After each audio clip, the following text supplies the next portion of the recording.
भारत के 3 सबसे ताकतवर योद्धा। नंबर 3, पृथ्वीराज चौहान। भारत के महान हिंदू सम्राट पृथ्वीराज चौहान ने मात्र 12 वर्ष की उम्र में बिना किसी हथियार के खूंखार जंगली शेर का जबड़ा फाड़ दिया था। जब पृथ्वीराज चौहान नाबालिग थे तब उनके पिता सोमेश्वर चौहान की युद्ध में मृत्यु हो गई थी। इसलिए जब वह 11 वर्ष के थे तब उन्हें अजमेर का राजा बना दिया गया। महान सम्राट पृथ्वीराज चौहान के तलवार का वजन 84 किलो का था और उसे एक हाथ से चलाता था और वह एक भाला लेकर चलते थे जिसका वजन लगभग 60 से 70 किलो का था। पृथ्वीराज चौहान 1166 में अजमेर की गद्दी पर बैठा और 3 वर्ष के बाद यानी 69 में दिल्ली के सिंहासन पर बैठकर पूरे हिंदुस्तान पर राज किया। पृथ्वीराज चौहान ने गजनी के सुल्तान मोहम्मद गौरी को 1-2 बार नहीं बल्कि युद्ध में 17 बार हराया था और हर बार गौरी को जीवन दान दे दिया करता था। नंबर 2, राणा सांगा।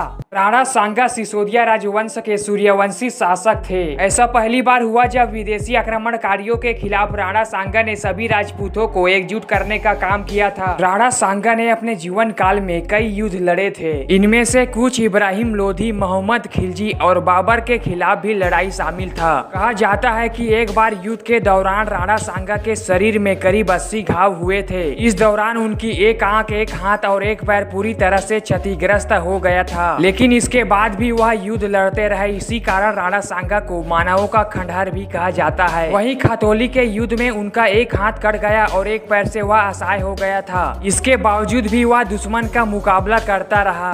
और number 1, Maharana Pratap. Maharana Pratap 7 feet 5 inch के लंबे कटकाठी वाले वीर पुरुष इंसान थे। एक महान और वीर सैनिकों में जो शारीरिक योग्यता होनी चाहिए वह सब महाराणा प्रताप के अंदर था। महाराणा प्रताप भाला, ढाल, 2 तलवार और एक कवच लेकर युद्ध में जाते थे जिसका कुल वजन 208 किलो का था, जो एक ही बार में दुश्मन की जान ले सकता था। युद्ध में महाराणा प्रताप 2 तलवार रखते थे। यदि उनके दुश्मन के पास तलवार नहीं होती है तो उसे अपनी एक तलवार देते थे जिससे युद्ध बराबरी का हो सके। महाराणा प्रताप का घोड़ा चेतक भी बहुत ही ताकतवर था। महाराणा प्रताप का घोड़ा चेतक महाराणा को 26 फीट का दरिया पार करने के बाद वीर गति को प्राप्त हुआ। उसकी एक टांग टूटने के बाद भी वह दरिया पार कर गया। वो घायल हुआ था वहाँ आज भी खोड़ी इमली नाम का एक पेड़ है। जहाँ पर चेतक की मृत्यु हुई थी वहाँ पर चेतक का मंदिर है। अकबर ने महाराणा प्रताप जी पर 30 सालों तक जीतने का प्रयास किया किंतु कभी भी उन पर विजय हासिल न कर सका।